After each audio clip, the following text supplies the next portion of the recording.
Good morning, Ajel. This is our second day here in Luna Beach. In fairness, clear and clean ang tubig ng beach dito, guys.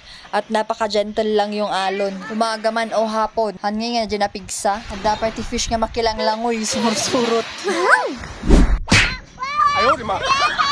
Karte naman ng batang ere, no? Ayaw malagyan ng buhangin yung paa eh. Steng chinelas. Aday. What's that? Diamond. Sige, sisid. Oh, nag-clear iman dito na, oh. Kitang-kita to dyan yung unog. Dati fish, yung laglang lang rin sa tipanda tiltiluwan. Nagalain ka gaya magsisid, ah. Nakalangoy kapi man dito nga kusuta. Hangin nga naalon. Ang iman nga natin sa dagajay alon na. Mayat. Enjoy now, riri later to sunburn.